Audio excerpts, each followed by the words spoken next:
Well, thanks to you all for tuning in. My name is Kenneth Etheridge from the Highland Neighborhood Association, and tonight we bring you a presentation on natural gardening and the Backyard Habitat Certification Program. This presentation is being hosted by the City of Beaverton Neighborhood Association Program. The City of Beaverton is the sponsor of the Backyard Habitat Program in conjunction with Tualatin Soil and Water District, the Audubon Society, the Columbia Land Trust, and others. So I'd like to introduce our speaker. Our speaker tonight is Megan Vandemark. She is the Backyard Habitat Certification Program Manager. Megan is this program is in conjunction with the Portland Audubon Society and the Columbia Land Trust. Megan has a master's in sustainable development and previously worked with Friends of Trees, where she coordinated their Southwest tree plantings and tree care efforts. She is also currently a commissioner on the City of Portland's Urban Forestry Commission. Thank you, Megan, for being with us tonight. If it is okay with everyone, we'll leave time at the end of the presentation for questions. So let's get started. Thanks, Kenneth. I'm going to go ahead and share my screen here. And let me get it into presenter mode. All right. Kenneth, can you just confirm that you can see my screen? All right, wonderful. Well, thank you. Well, I definitely have a lot that I'm going to be talking about, so I'll just jump right in here. As was shared, I'm Megan Vandemark. I am one of the co-managers of the Backyard Habitat Certification Program. I use she, her pronouns, and I'm really excited that you all are joining us and that I was invited to give this presentation. So the agenda for this evening is I'm going to start by just providing kind of an overview of the program. I'll spend some time after that talking about both kind of the why and the how of the program and kind of getting into some of the details there. And then I'll kind of draw us to a close with how you all can get involved. So I will kind of jump in there. And so I'll start. I always like to start with the owls by telling you all about the program. So as Kenneth mentioned, the program is co-managed by both Columbia Land Trust and Portland Audubon, and really has been since the beginning. So it is kind of a program founded in collaboration. So Columbia Land Trust is a nonprofit that conserves and cares for the vital lands, waters, and wildlife of the Columbia region through sound science and strong relationships. And Portland Audubon, where I work, is a nonprofit that works to inspire all people to love and protect birds, wildlife, and the natural environment upon which life depends. And let me click here. And for this kind of, I was asked recently, like, why is it a co-managed program? And, why are these two organizations involved, right? And, from a Columbia Land Trust perspective, as a program, they restore large swaths of land kind of throughout that Columbia River corridor. And currently they're conserving, it's about 45,000 acres along the Columbia River. So a lot of land. And I think from an organizational perspective, being able to connect to folks where they live, not just these large swaths of land somewhere else, but where they live and how we can do that very thing locally was really the impetus for Columbia Land Trust involvement.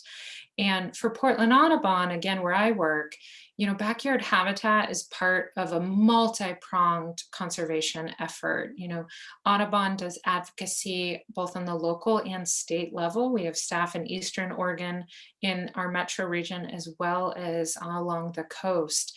And we do community science work and land stewardship work and education. And so backyard habitat is this ability to tie all of those things together, right? For people to really see how all of those things has a direct connection to the land that they have the ability to steward. And this just shows, right, we're taking kind of this view shed here, this land, and trying to recreate that, right, where we live and where we gather. So to give just a bit of an overview of the program, right? Like, how did this program come about? One of my favorite things to share is how the program actually really started as a grassroots effort that was driven by neighbors. So there was a group of residents kind of in the early to mid 2000s that lived in Southwest Portland, and they were working to kind of remove ivy and other noxious weeds in a park. And in the process found that, wow, to really be successful, we can't just remove the weeds in this park. We need to engage the adjacent properties to us. And so they did that. And it kind of, the idea grew as that seed and started from there. And so they started a pilot project, and the idea just grew over time. So the program kind of officially launched Portland-wide in 2009, and it has continued to grow throughout the region since then. And we've kind of done it slowly and steadily so we can really support residents successfully as we expand. And we now work with residents in urban and suburban Clark, Clackamas, and Multnomah, as well as Washington counties. And we expanded into Washington County, including Beaverton, in 2009. And so the mission of the program is that we work with both urban and suburban homeowners, as well as renters, schools, places of worship, apartment complexes, community gardens, commercial spaces, and more, to provide information, tools, resources, and recognition for gardening sustainably and creating wildlife habitat. So why is this important? And maybe if you're here today, you already know why it's important, but I always like to frame this from a backyard habitat perspective. So kind of to start, one thing that I think a lot about in my work is how we are one species among many who call this place of ours home, and we're all interconnected. And so choices that we make impact the species that also call our region home. And as this slide points out, there's 367 species of birds and other wildlife that also kind of cohabitate with us here. That's 219 different birds, 68 mammals, 47 fish, 18 amphibians, 15 reptiles, and not included in that number, over 10,000 insects. And so we're all trying to have a place that is habitable, that has enough food, water, and shelter. And all of us are part of ensuring that that is possible, right? So that all of these creatures and more can also not just survive, but thrive.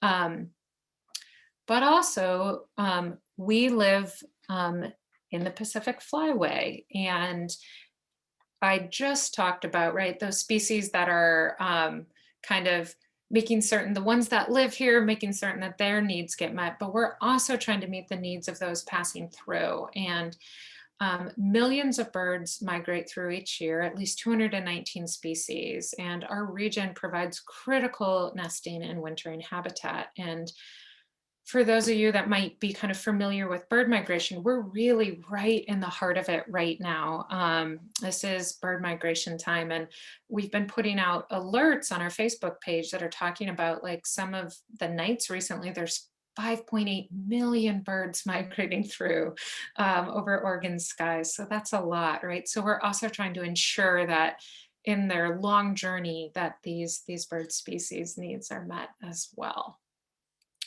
But unfortunately, kind of the flip side of that kind of coin is that we are also seeing species decline. And in a major National Audubon report that came out in 2019, they found that North America has lost more than 1 in 4 birds in the last 50 years.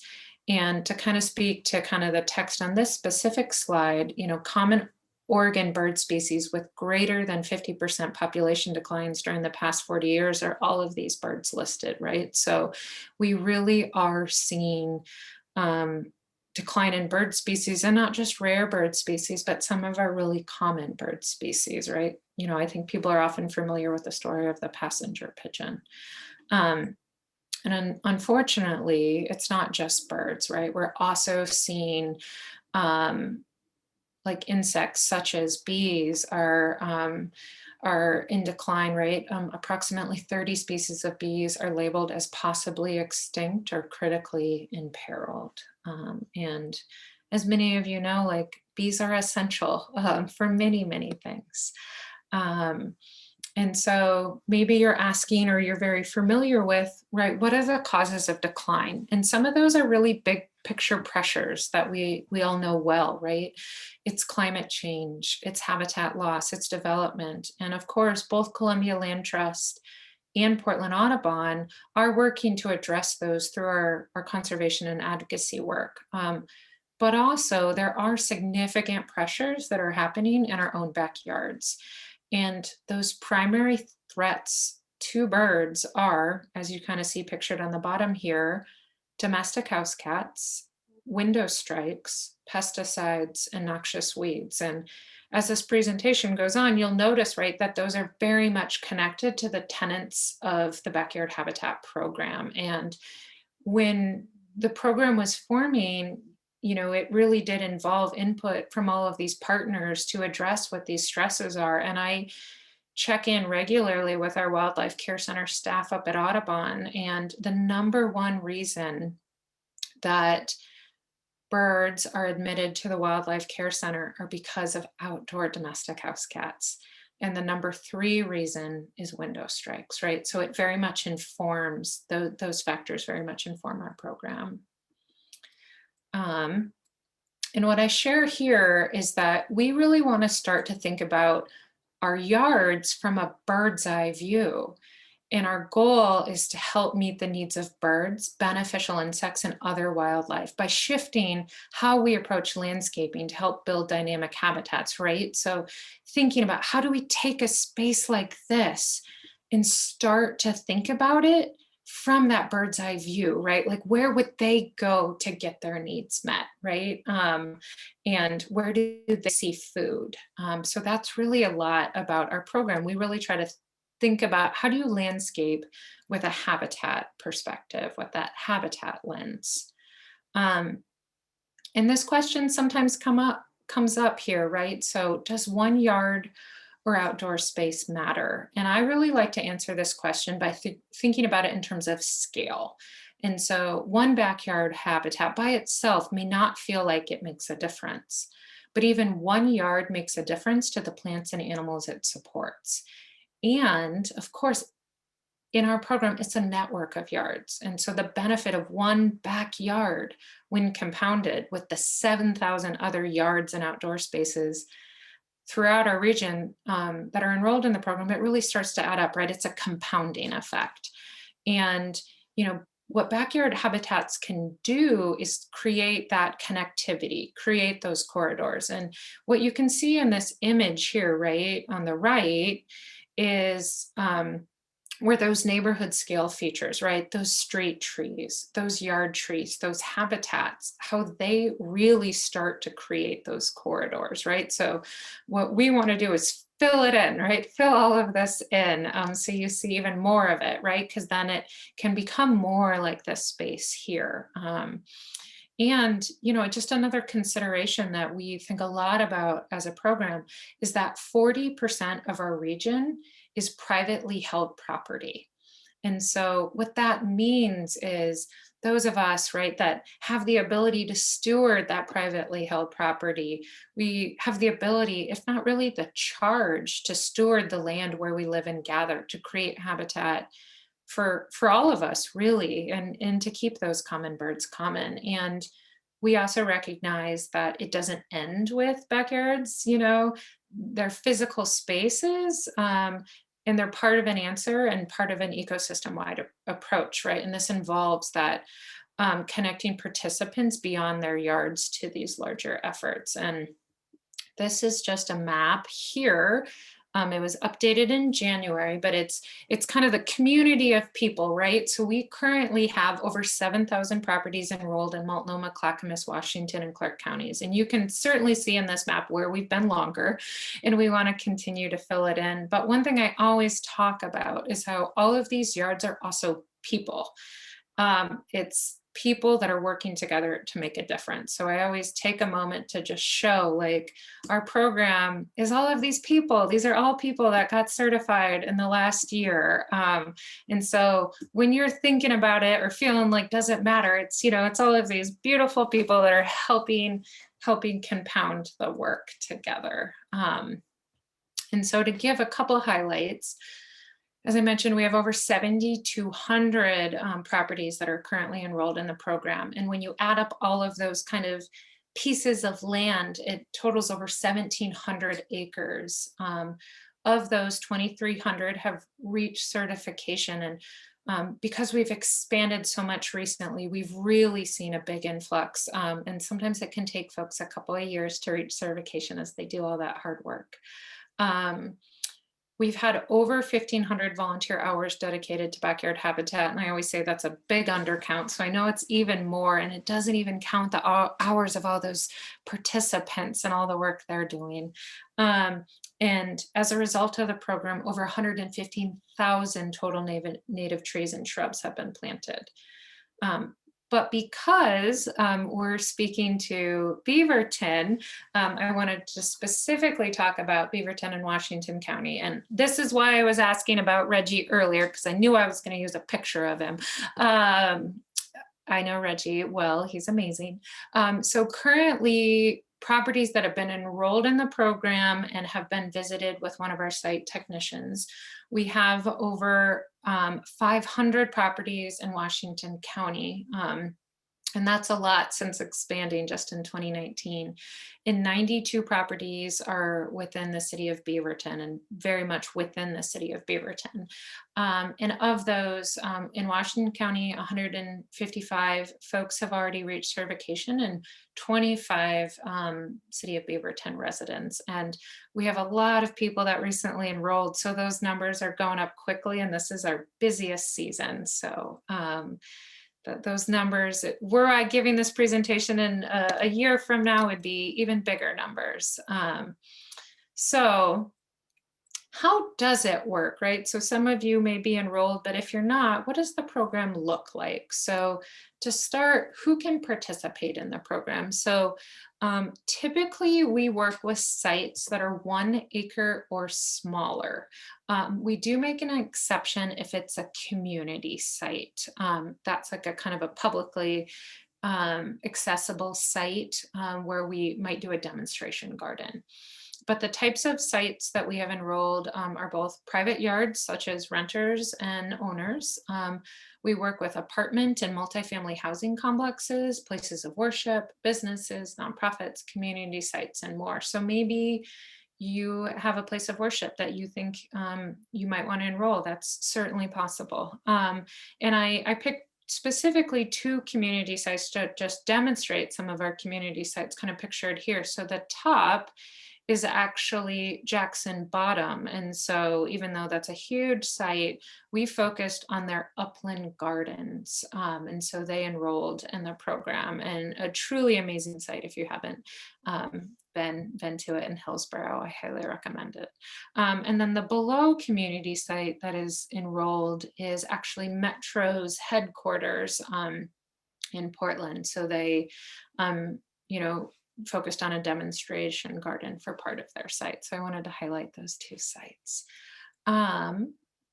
So how does the program work? So hopefully, right, you're watching this and it sounds great. And maybe you think, I want to enroll in the program. So you go to our website, backyardhabitats.org, and there's an enroll button at the top. So you enroll in the program. We now offer it on a sliding scale. We don't want cost to be a barrier. So to enroll, the sliding scale starts at $5. And after you enroll, if you are within our service area, and if maybe it's your yard, as long as it's under that 1 acre size limit, we'll connect you to a habitat technician that works in your area. For you all, it would be either Catherine or Ton. And the habitat technician will schedule a time to come out and tour your yard with you, right? And so they're going to talk about, what are your goals for this site? What are the current site conditions? What are your goals for reaching certification? And how can you approach your yard through that habitat lens? And they're going to give you this certification and progress sign that you can put up in your yard. And they're also going to provide you with a kind of physical resource packet that has coupons and other kind of information to support you along your way. And it includes this native plant discount flyer, which is a discount flyer that gets you discounts on native plants at up to 9 local retail nurseries, including, I think it's about 4 in Washington County. And then after the visit, the technician will send you a customized site report that's going to share those recommendations and the items they discussed, and kind of how you can reach your kind of habitat certification goals. And then at that point, kind of folks get to work on implementing the recommendations. And for some folks, they may be a do-it-yourself variety. Other folks will sometimes work with one of the landscape professionals we recommend to help them implement their goals. And we do follow up with folks. Our technicians will check in about 6 to 9 months later. And we recently, in the last year, rolled out a follow-up consultation option. So if you're still working towards certification, and you're kind of a year into that, you can actually have a follow-up virtual consultation with one of our habitat technicians to kind of talk about questions you have, and whatnot. And then we send just check-in emails. And at some point, you may say, hey, I really think I'm ready for certification. And so maybe you'll respond to an email, or you'll reach out through our contact form. And at that point, we'll connect you to one of our certification volunteers who've been trained, gone through our training, and they'll schedule another visit to come back out and kind of retour your yard and talk about all the work you've done. And if you've kind of implemented the elements for reaching certification, they'll certify your yard. You'll get this sign here. They'll take your photo. If you're comfortable, they'll cross-post it on Facebook. And then we'll send some additional benefits in the mail, like some discounts and coupons to local resources. And then certification lasts for 3 years, at which time we ask folks to renew. Renewal is free. It's actually through an online form where we ask people to kind of confirm that they've maintained their habitat at that level. But maybe someone comes and they get certified and they want to work toward one of the higher levels of certification. They let us know that as well. And then a volunteer will actually come back out and do another tour of their yard as well. So that's kind of the bones of how the program works. And I will share that. I've been talking a lot about certification.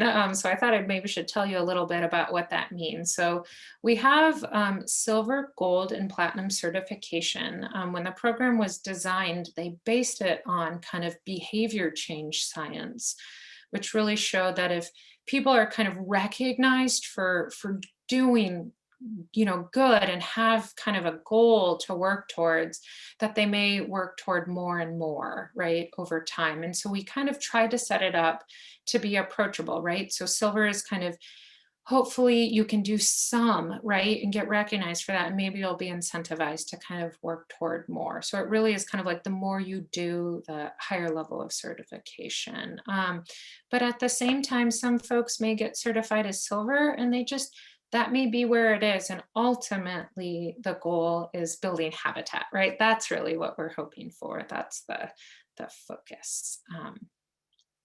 And the other part of certification is that there are 5 focus areas of the program. And this is what our certification criteria is focused around. And if you'll notice, these really connect to what I was talking about earlier with those common causes of decline. So the 5 focus areas are removing priority noxious weeds, 2, nature scaping with native plants, 3, reducing or eliminating the use of pesticides, 4, taking actions in addition to support wildlife. And then 5, managing your stormwater on site. So I'm just going to take some time to talk a little bit more about the why of each of these and how it works within the program.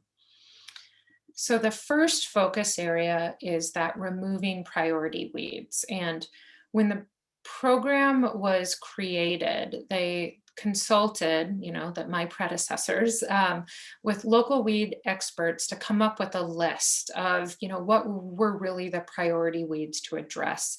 And we do update this over time so that as priorities change, we can update as well. And we are hoping to do an update in the next couple of years to this. And as you can see, there's various reasons, right, that we focus on removing priority noxious weeds. And I always like to say it's not because we're saying, plants are good or bad, but we recognize the impact of particular plants on our ecosystem. And, unfortunately, noxious weeds threaten the health of our environment. And once they establish and spread, as you can really see in this image here, they displace native plants, which is going to reduce biodiversity. It's going to create that monocrop, but it's also then, when you don't have those native plants able to grow and establish, that's going to impact the beneficial insects and wildlife that depend upon them. And they also can be incredibly tough to remove, by removing and then managing the noxious weeds in our yards and outdoor spaces, where it's going to really help us support biodiversity and enhance wildlife habitat, among many other things. So we're kind of trying to prevent this and fill this in with a dynamic habitat. And to give it just some more examples of how this works. So we have a list of priority weeds, and they've been kind of rated by either being our silver level priority weeds, our gold level priority weeds, or our platinum level priority weeds. So if someone were to be certified within our program, that would mean any of the silver level weeds that are present on their site would need to be removed to reach silver certification. So in this example, if someone had garlic mustard, then to reach gold level certification, if someone had, to reach that, let me rephrase that,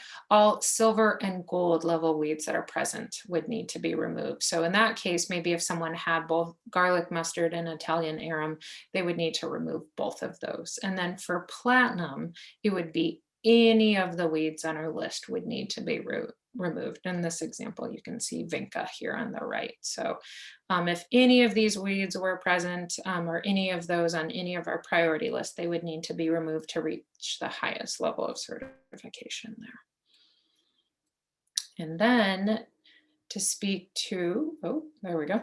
Our second focus of certification is around nature scaping with native plants. And the reason that we focus on native plants, and I'll talk about this a little more in a future slide, but it's, kind of a broad view, is that native plants are adapted to our climate and are documented to best support local wildlife. And we talk a lot about insects within this program, and that's because 90% of all insects are specialized, meaning that they share an evolutionary history with native plants and rely on them to survive. And, since animals directly or even indirectly depend on plants for their food, the diversity of animals in a particular habitat is very closely linked to the diversity of plants in that habitat. So really, by planting even a small amount of native plants in your yard or your outdoor space, it can really make a difference. So for the purposes of the program, we also want it to be approachable. So to reach silver certification, we ask that 5% of what we call the plantable area, where plants can go in the ground, 5% of that area is dedicated to being naturescaped with locally native plants. For gold, 15% of the yard, and for platinum, 50%. And so we're never telling someone that you need to remove your favorite lilac or not grow your vegetables. We want that to happen in tandem, but we also really encourage native plants because of their rich benefit to habitat value. And the other element of that is that in addition to a percentage of your yard, we also look for the presence of multiple canopy layers.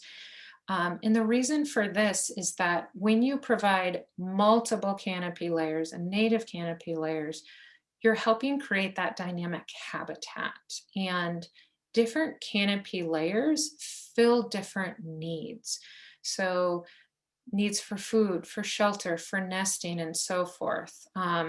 And thereby, right, they support different birds, pollinators, and other wildlife. And as you can kind of see on the right here, when we talk about canopy layers, these are the 5 canopy layers we're talking about. We're talking about the ground cover layer, small, medium shrub layer, and ferns, large shrub, kind of small trees, and large trees. And this kind of image on the left talks about birds, right, that are supported at different canopy layers, and you can even see like flycatchers up here and flycatchers down here. And part of that is because even one bird may need multiple canopy layers just to get their needs met. So by having that presence, you're really creating a rich habitat. But in addition, it's not just birds. You know, one other example is just bees, and there's tree nesting bees and shrub nesting bees and even ground nesting bees, right? So just even to support this diversity of species, you need to have these multiple canopy layers. So to get silver certification, we ask for the presence of any 3 of these canopy layers. For gold, any 4, and then for platinum, all 5 to be present. And then, you know, another thing we just talk about as the program is really thinking about kind of density. And what we talk a lot about is how what we're kind of doing when we're naturescaping is that we're mimicking nature. And so we're looking to nature as our guide. So if you have a site that is sunny and dry, you're going to want to plant plants in that area in kind of little communities that's what their needs are, right? Or if you have a wet and shady area, you're going to want plants for that. So really focusing on that right plant for the right place, grouping together plants so they have that community of plants that have similar needs. But another part of it is that by actually grouping plants together, including multiples of the same species, let's say 3, 5, even 7 of the same plant species, what you do is create foraging opportunities closer together. And so just like one example of this is like in August, pollinators are, you know, pollinating, and they're often drawn to asters, which is kind of like a pollinator magnet. And they're going to be a lot more interested in like a nice 3x3 patch of asters kind of grouped together. And admittedly, asters kind of spread and do that themselves. But rather than having a small patch here and a small patch here and a small patch over here. So really creating those foraging opportunities and planting that density close together is helpful. And one way I often talk about it is birds and pollinators, they expend energy as they move around. So by creating foraging opportunities closer together, that's helping preserve, right, energy that's otherwise expended. And then a question we often get is native to where? And so within our program, for the purposes of the program, we focus on our local ecoregion, which is this Willamette Valley here, right, this yellow. So that's what we're focused on. We're focused on species that were here before European colonization. And we use the Portland plant list as kind of our kind of guide. And it's a really comprehensive list. And so when considering whether or not a plant is locally native to our ecoregion, we use Portland plant list as kind of that determinant reference. And as I mentioned, I wanted to talk a little bit more about just the why plant native species. And one thing that I'll talk even more about is just insects. And so to kind of do that framing, it really all starts with insects. And so healthy insect populations, both in terms of quantity and diversity, are required for healthy bird and amphibian populations. And with a few exceptions, of course, insects are good, right? Insects are beneficial. And unlike non-native plants, the insects that have lived here for thousands of years and really co-evolved with plants here have adapted to live out their entire life cycle on the native plants here. So while many plants from around the world can provide pollen or nectar to our insects, 90% of native insects can only live out their entire life cycle on native plants. So it just shows how crucial they are to write that larger food web.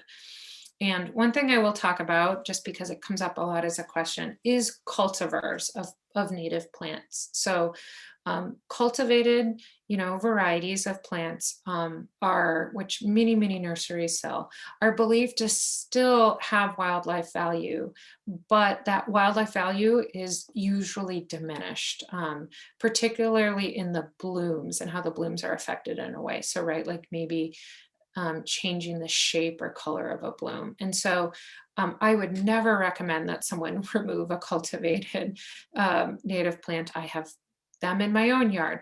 And just for the purposes of the program, we focus on non-cultivated native plant species, and we just look at cultivars as non-native plant species. So not without value, they're just not kind of the native species that we're focused on within the program. And I always like to just clarify that for folks. The third focus area of certification is around reducing or even eliminating the use of pesticide. And, the focus for this is that, as probably many of us know, the use of pesticides, whether that's insecticides, herbicides, fungicides, etc., can be very harmful to wildlife, pets, and people. And decreasing, if not eliminating, the use of pesticides in your yard and replacing them with natural gardening methods really is essential, right, for all of our health, as well as the health of birds, pollinators, and other wildlife. So within our program, we use this reference here, Grow Smart, Grow Safe, kind of as our guide. And within Grow Smart, Grow Safe, they kind of have this product rating from highest hazard to lowest hazard. And it's kind of like a stop sign. And although it looks orange here, it's actually yellow in terms of the program. So kind of funny on that. But that products, you can actually look up products on there, and those that have the highest hazard to not just human health, but aquatic health and wildlife get rated red as highest hazard. For those that kind of have a moderate hazard, they get rated yellow, or in this picture, what looks like orange. And then for those that have the lowest hazard, they get kind of rated as green. And so for purpose of certification, we ask that folks that are silver or certified silver to not use any of the red zone products. So only yellow or green if necessary. For someone that's certified gold within the program, we ask that they not use yellow or red, and they only would use products that were rated as green. And then for platinum, we ask that they also only use products that are green. And then we ask folks to take the no pesticide pledge that Metro offers. And maybe you've seen these little signs around. When you take the pledge, they'll send you this sign and you can post it in your yard.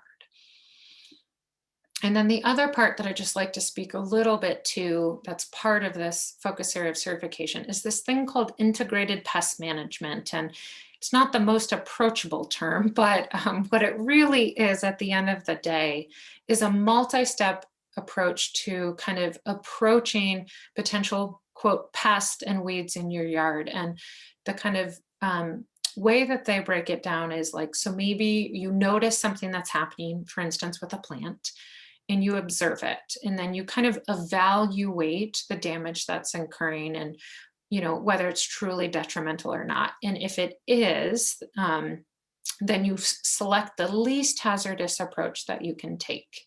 And then after doing that, you monitor the results of it. So really the goal is to focus on those natural gardening methods, and approaches.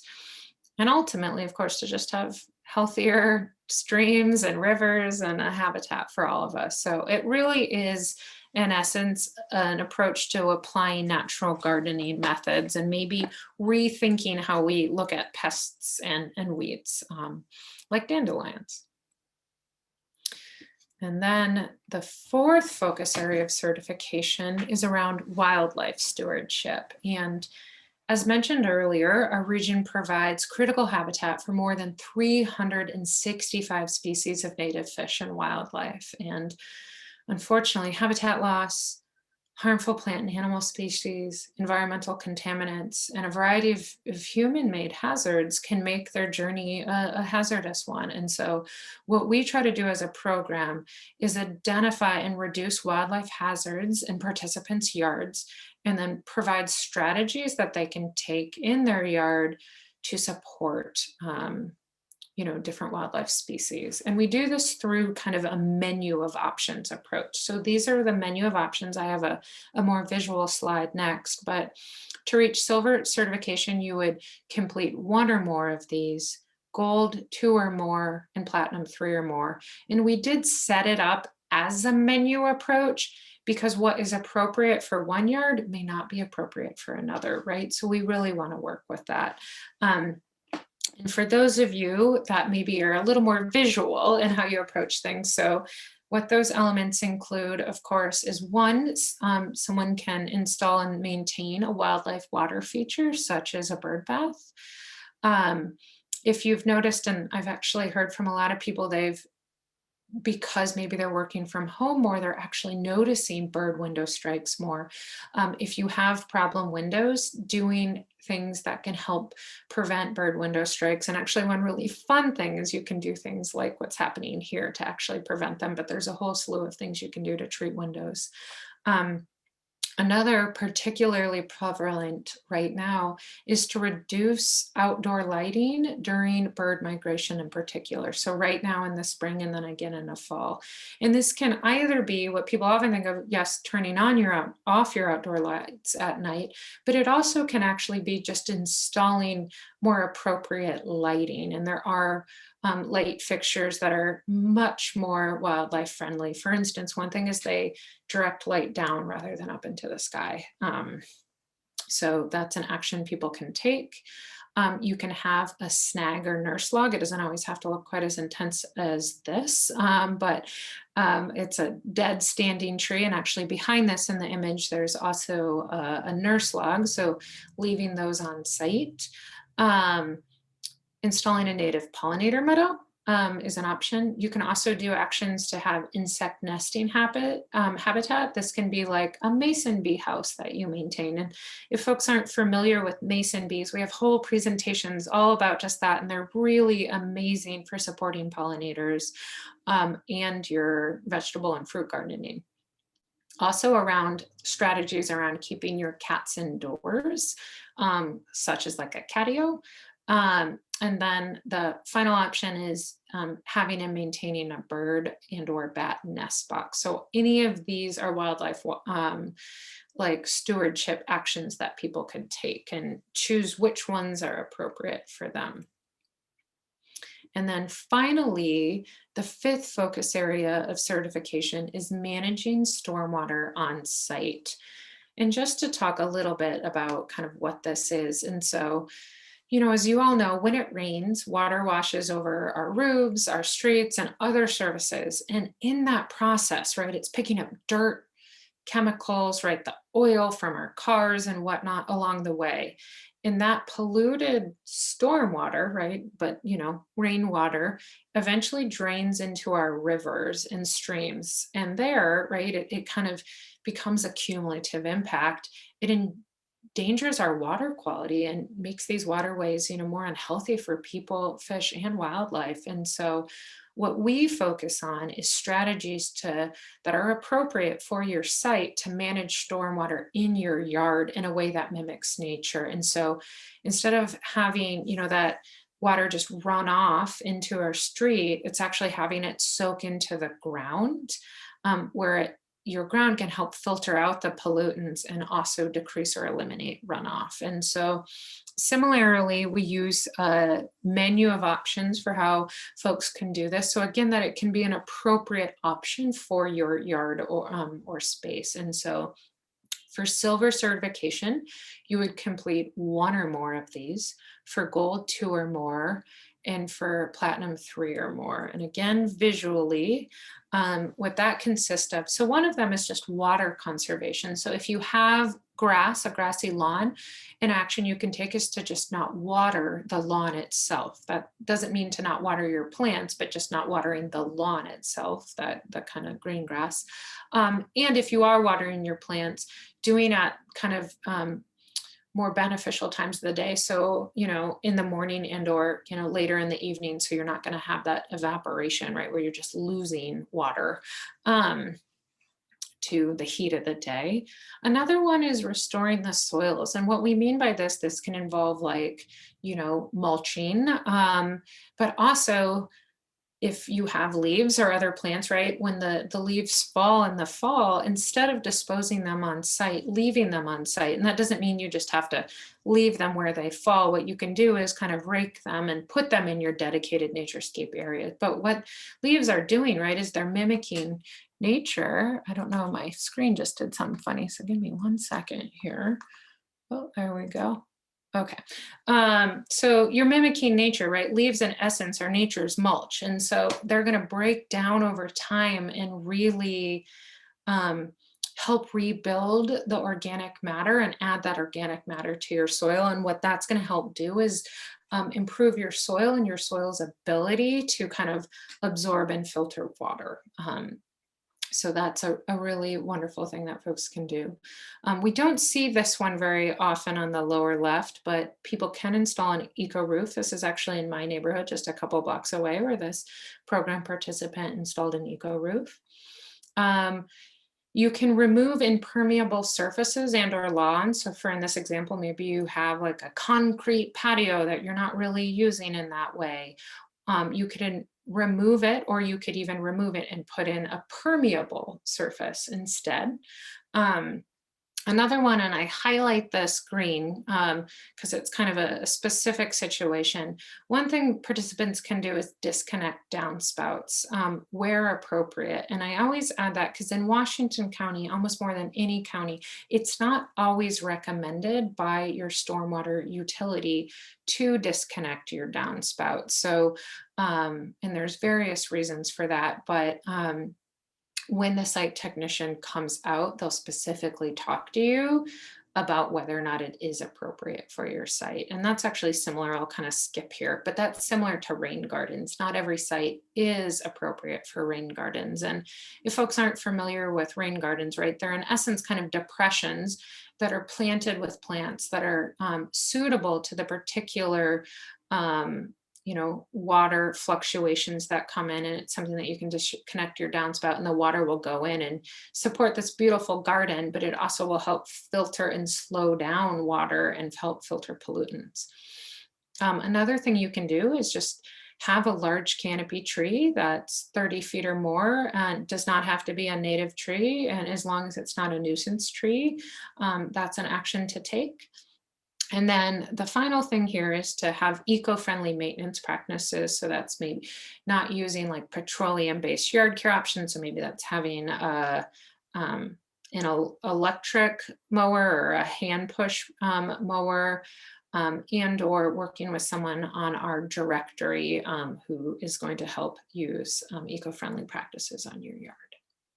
So I know that was a lot, but those are kind of an overview of the 5 elements. And this is kind of a good segue. I briefly just mentioned our Arborist and Landscape Professionals directory. So this is a resource that you can find on our website. So some program participants do want to work with someone to help with all or a certain element to support along the way. And so the folks in our directory, it's about 60 folks, have gone through a training with us and signed a memorandum of understanding that if they're working with a backyard habitat program participant that specifically is working towards certification, that they'll help support them to reach that. And it's a resource if needed. There's an ability now where you can search by county and the particular service that you're interested in. So you all could put in Washington County, maybe you're wanting an arborist, or you're wanting help with a landscape design. Maybe you want to plant the plants like here, but you want someone to do a design for you. They can do that. Or maybe you just want someone to help with weed removal. So those are available. And both of these are examples of work done by folks on our directory. So that's just a resource available. You can find it on our website.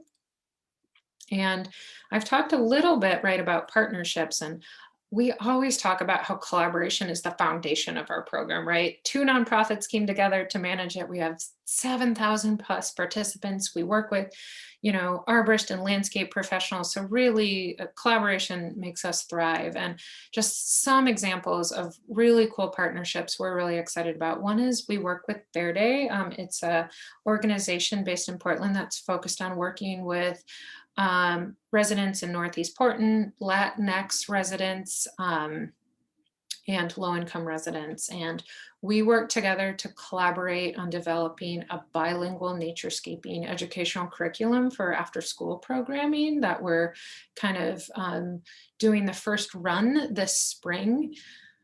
We also are working on a project, and this is a fun picture of a day that it was being installed here, where we're collaborating to install both rain gardening and naturescaping for low-income residents in Northeast Portland. We also have a partnership with Friends of Trees, where they have an urban forestry training program, and we get an intern from their program each year. And we also offer for communities that kind of do tree plantings directly where people can pick a tree, which I know is not, Beaverton has a bit of a different model, but we'll offer a coupon for a free native tree. We also work with the Asian Pacific American Network of Oregon, also known as APANO. We've been working with their Portland-based office, but I know they now have a Washington County-based office, and we did a placemaking project within kind of Southeast Portland there. And then we also work with Central Cultural in Cornelius.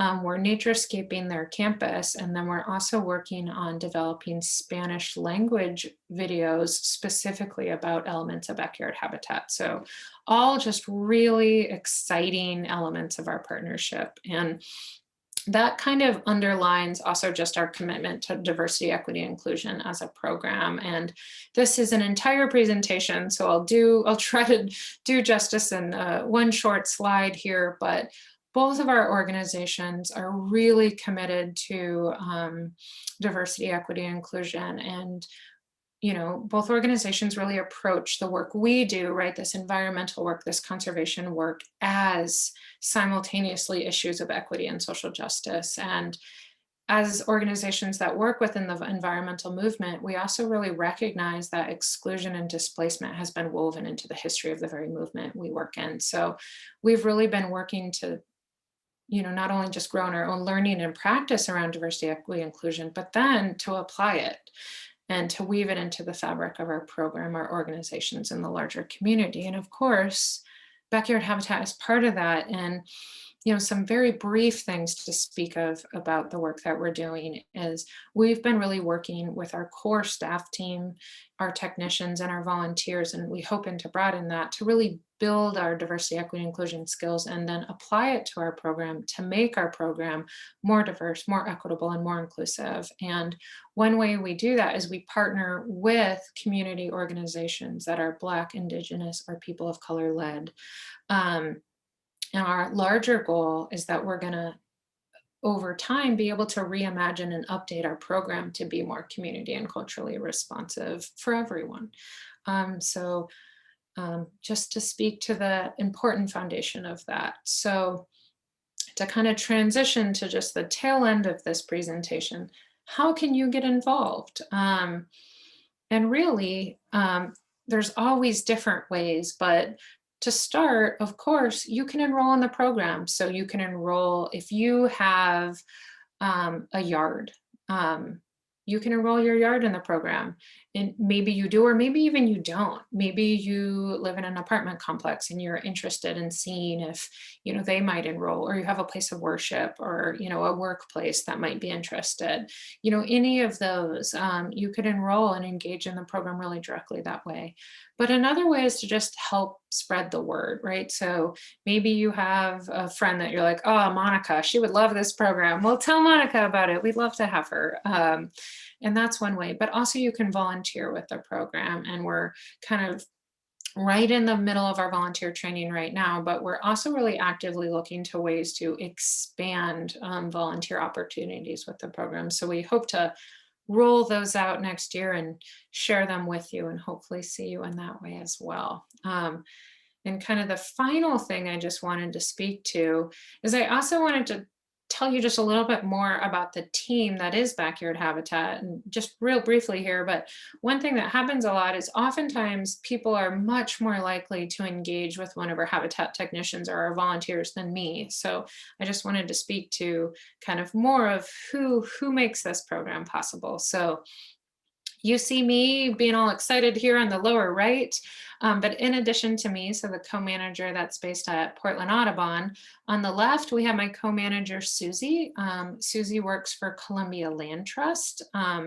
So she and I are kind of partners in crime in how we approach managing the program. And then on the upper left here, we have Rachel, and Rachel is our contracts coordinator. So a lot of what Rachel does is help support us with contracts and grants, but also with program enrollment. And thus far this fiscal year, which is how we approach things, since July 1, we've had over 1,200 people enroll in the program, which is a lot of people. And often there's a lot of questions. So Rachel's really the one that processes enrollment. So she's kind of the first person you might be interacting with if a question comes up. And then on the right, there's JP, who is our program coordinator, and JP does a lot of work supporting participants, over the years, but also our volunteers. So any of these folks you may get to interact with. These are kind of our core program staff. But also I wanted to introduce you to our two Washington County technicians. So we have 10 technicians across the entirety of the 4-county region.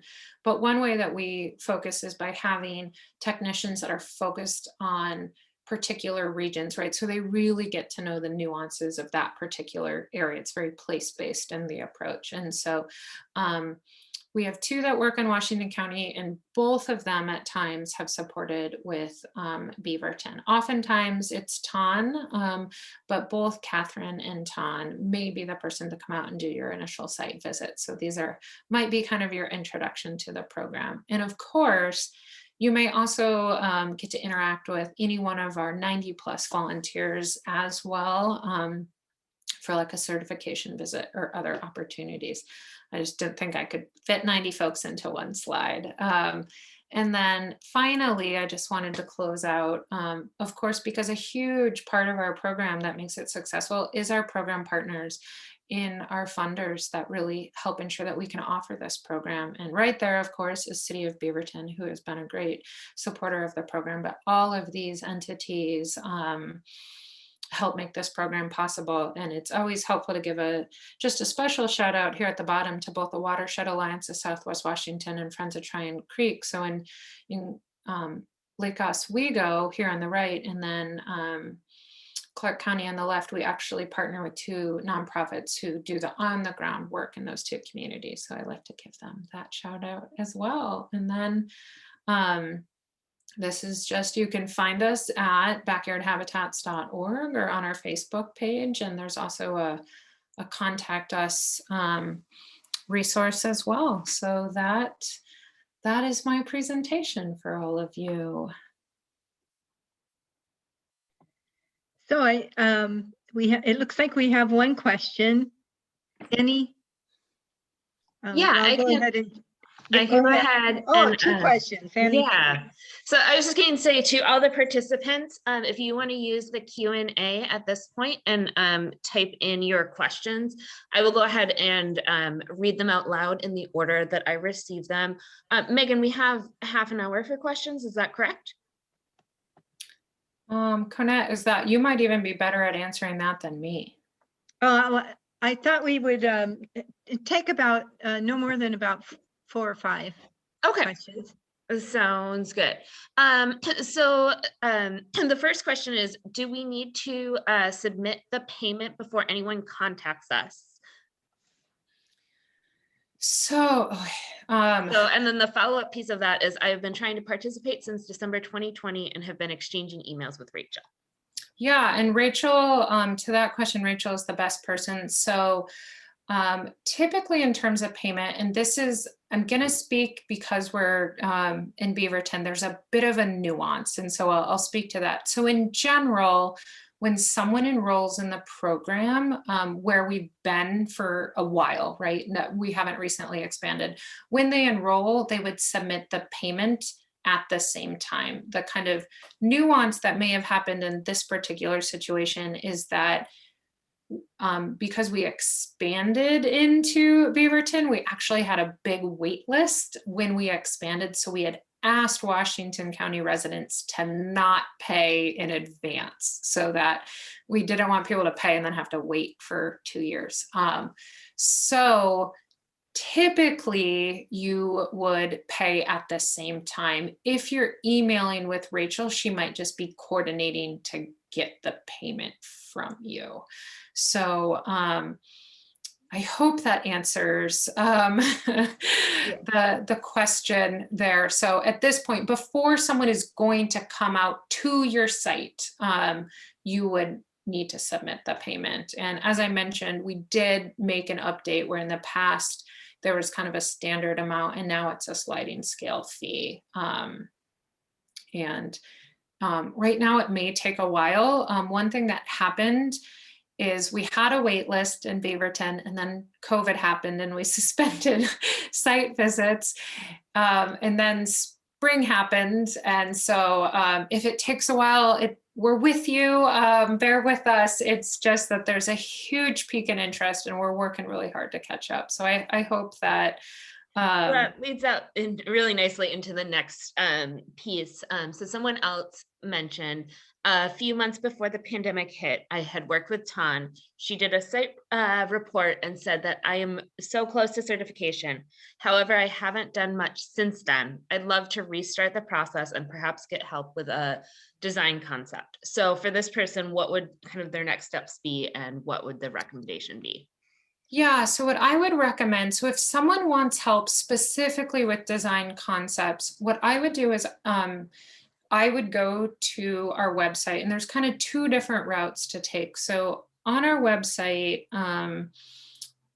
we have a resources page and you can actually go to a section on native plants and you can actually find some design template kind of stock guides that you can use. So you could actually use those as a resource to help you as just one route. If you have resources to be able to hire someone, you can hire someone to just do a design for you from our directory. So that designs aren't something that our technicians will do as part of like a site visit. So that would be something supplemental. In terms of kind of restarting the process, kind of almost to my earlier point, because we have such a backlog, we don't have the ability to go out and like revisit a site. But what you could do, and you can always email me about it through our contact us page on our website, is you could do a follow-up virtual consult with Ton. And she's done that where you could schedule a time to just connect with Ton and ask questions as well. So that is an option that we're offering because we don't have the capacity currently to revisit sites, but we do have the capacity to kind of do follow-up consultation. So hopefully that speaks to that question. And if you honestly ever have questions as well, and I can, chat it if our website isn't, you can always, or maybe someone else can chat it because I realize the chat's disabled, but folks can always email me and I'm also happy to provide support, answer questions, direct you, etc. Yeah, if you can put in the chat your contact info and then I can put it in the Q&A for everyone to see that. And I will let you do that and then ask the next question. Perfect. So for all the participants watching, put Megan's email in so that everyone can see it. And so the next question is the 30-foot tree requirement. Is that the height or canopy / width? Great question. So we're talking about height. Okay. So yeah, trees perfect. that would be 30 feet or greater at, in their kind of mature phase. And then my certification is in process. I have been planting native species and have discovered that rabbits love to eat native plants. How can I help keep these plants alive? That would be a great one to email me directly about, because that might, I could probably give a little bit more specific recommendations. One way I think about this question, right, and I know this too is right, part of supporting wildlife, right, is sometimes recognizing that then wildlife arrives. I have to deal with raccoons digging up all the plants that I plant and then replanting them. So if you want to email me about that, I might be able to give you some more specific recommendations, both about some strategies and or some plants, right, that might actually do a little bit better in that situation. So that might give me a little more time to give you a more thoughtful answer than like what comes to my brain off the cuff. Yeah.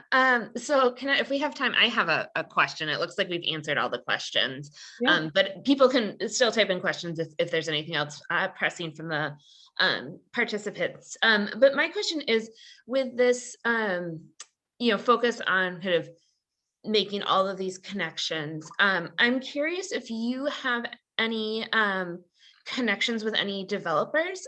We are seeing a lot more high density in the Portland metro, and we still have big population growth, and that's not going away anytime soon. And so, especially out here on the west side, we do have a lot of new subdivisions coming in, and just kind of wondering if you've made any of those connections, or just kind of getting all of those new houses and new constructions off to start versus when they're first put in with very minimal landscaping, and then slowly over time things become more established.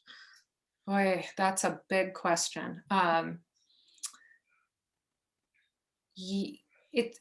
feel like the simple version of my answer to that is both yes and no, right? As a program, I can kind of speak from that. We've had developers reach out, and we have worked with some on a case-by-case basis because there are so many developers. We have not had like a concerted approach to working with all them as a program. Definitely some of the work that both of our organizations do on a higher level connects more to some of that. Some of it happens, I would honestly say, more in our advocacy realm. So some of the advocacy efforts like Portland Audubon has pushed around changing some development policies is where we've seen more of that. I think one challenge that can come in is just, we're a program that works across 4 counties, and, there's kind of within, Clark, let me actually edit, not Clark, but like Clackamas, Multnomah, and Washington County, there's kind of Metro's role, but then there's the counties, and then there's each of the individual cities, and some of those codes really vary by city. So I think having that concerted approach has been a bit challenging.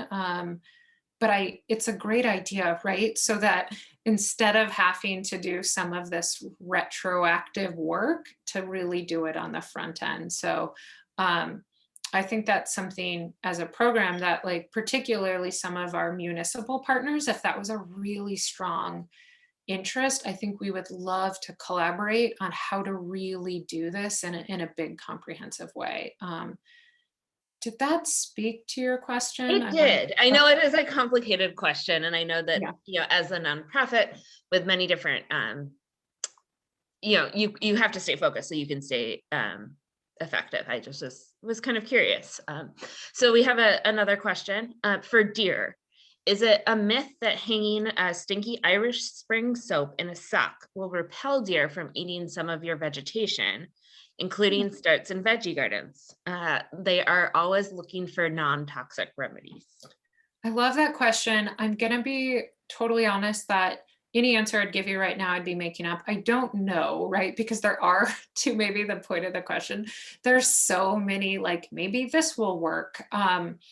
What I recommend is just one option. It's something I talked about earlier, is if you go to the Grow Smart, Grow Safe website, and Annie, I can chat it.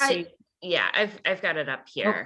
Okay. There's a section there that's really specific to if you're dealing with X wildlife, in essence, these are particular strategies that you can take to address it. So that is one resource. There's also a resource on Backyard Habitat's website, but also on Portland Audubon's website about living with urban wildlife. And there's sections on, like, a section on raccoons, right? There's a section on various different things where there are these, you know, human wildlife interactions that can talk about some of these very specific strategies for how to address it. Would you mind putting both of those Yes. websites into the chat so that I can put them out to the panelists? Yes. So I always like to just be honest if I'm like, I don't know, I think I've heard that, I've never tried it, and I haven't heard enough to know whether or not it's effective.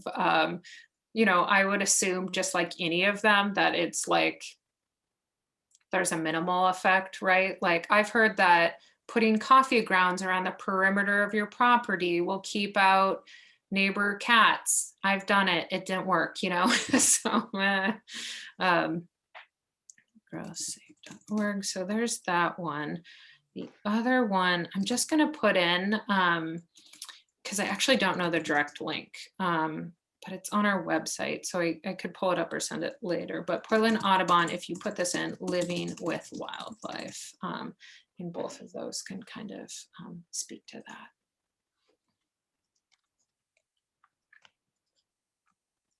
It doesn't look like we have any other questions coming in. Canet, did you have any questions? No, thank you, Megan, and thank you, Annie, for the tonight's presentation, and thank you all for joining us. The City of Beaverton sponsors this important and innovative program in support of its environmental and climate change initiatives, and we hope to do more of the same. So we hope you will all consider taking advantage of this program in your own backyard. What is it, Megan? It's the world 1 yard at a time. Yeah, exactly. We're going to transform the world 1 yard at a time. Okay. All right. Thank you all. I also just want to put one last plug in, and a big thank you, because Canet is a volunteer and put this whole series together. And so if any of the participants enjoyed it and want to see more programming like this, and are not part of your neighborhood association committee, it's a great way to kind of any neighborhood initiatives or anything you want to do to get involved in your community.